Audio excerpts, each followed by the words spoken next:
عزیز مومنین، آج کی پہلی تلاوت جو ہوشیہ نبی کی کتاب میں سے لی گئی ہے، اور اس میں ہمیں بتایا گیا ہے کہ ہم خداوند کی طرف رجوع لائیں اور اس سے اپنے ذاتی روابط کو مضبوط کریں تاکہ ہم خداوند کے احکامات کو سر انجام دینے والے بنیں یا اس کے احکامات پر عمل پیرا ہونے والے بنیں۔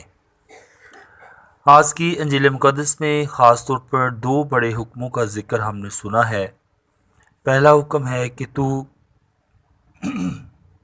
خداوند اپنے خدا کو اپنے سارے دل سے، اپنی ساری جان اور اپنی ساری عقل سے اور اپنی ساری طاقت سے پیار کر۔ اور دوسرا بڑا حکم ہم نے سنا ہے، اپنے ہمسائے کو اپنی مانند پیار کر۔ اسی طرح مقدس پالوس رسول بھی لکھتا ہے کہ تو اپنے ہمسائے کو اپنی مانند پیار کر۔ محبت ہمسائے سے بدی نہیں کرتی، اسی واسطے کہ محبت شریعت کی تکمیل ہے۔ پس خدا کی محبت کو جواب دینے کا بہترین طریقہ پڑوسی سے محبت میں ہے، اور اس سے زیادہ خدا ہم سے کچھ نہیں چاہتا، کیونکہ نہ دعا، نہ روزہ، نہ اپنا مال خیرات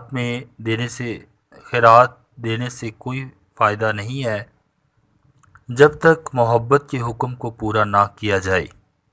اس لیے برادرانہ محبت میں ہی خدا کی خوشنودی پنہاں ہے۔ دوسرا بہت ہی اہم نقطہ آج کی انجیل مقدس کی مناسبت سے ملتا ہے کہ ہمیں اعتراف کے ساکرامنٹ، جو کہ بحالی کا ساکرامنٹ ہے، ہماری توجہ اس طرف جو ہے دلواتی ہے۔ کلیسیا ہمیں معافی مانگنے اور دوبارہ سے خدا سے میل کرنے کا موقع دیتی ہے۔ اعتراف کا ساکرامنٹ جو یسوع نے اپنے آسمان پر جانے سے پہلے خود مقرر کیا، اور گناہوں کی معافی کا اختیار مقدس پطرس رسول کو دیا، اور اسی طرح یہ اختیار پاپ اعظم کو اور تمام کہنانہ برادری کو ملتا ہے۔ یسوع نے پطرس سے کہا، میں تجھ سے سچ کہتا ہوں کہ جو کچھ تو زمین پر باندھو گے آسمان پر بندھا رہے گا، اور جو کچھ تم زمین پر کھولو گے وہ آسمان پر کھلا رہے گا۔ جب ہم اپنے گناہوں پر شرمندہ ہوتے ہیں، خداوند سے اور ایک دوسرے سے معافی مانگتے ہیں، تو ہم میں باہمی یکجہتی اور ہم آہنگی پیدا ہوتی ہے، جس سے برادرانہ محبت کی تکمیل ہوتی ہے، اور اس طرح ہم ایک خاندان اور ایک کلیسیا کے رکن بنتے ہیں۔ برادرانہ محبت میں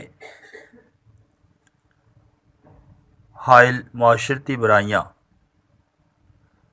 پہلے نمبر پہ ہمیں حقیقی مسیحی اقدار کو اپنے اندر پروان چڑھانا چاہیے، کیونکہ اگر ہم ایک مسیحی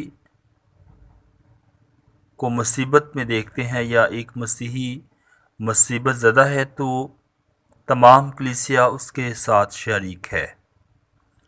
دوسرے نمبر پہ ہمیں گناہ میں گرے ہوئے بھائی یا بہن کو تنہا نہیں چھوڑنا چاہیے، اس کے لیے دعا کرنے کی ضرورت ہوتی ہے، اور اس کے لیے ہمیں دعا کرنا چاہیے۔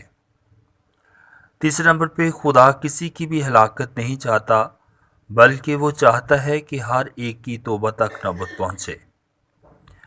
کلیسیا ہمیں معافی مانگنے اور دوبارہ خدا کے ساتھ میل کرنے اور خدا کی کلیسیا میں شامل ہونے کے لیے اعتراف کا ساکرامنٹ پیش کرتی ہے، تاکہ ہم پھر سے خدا کے ساتھ مل جائیں، خدا سے میل کر لیں، اور خدا کی محبت میں بڑھتے ہوئے اس کی بنائی ہوئی تمام انسانیت کے ساتھ محبت اور پیار سے پیش آتے رہیں، کہ خدا ہمیں ایسا کرنے کا فضل بخشے، مسیح ہمارے خداوند کے وسیلہ سے، آمین۔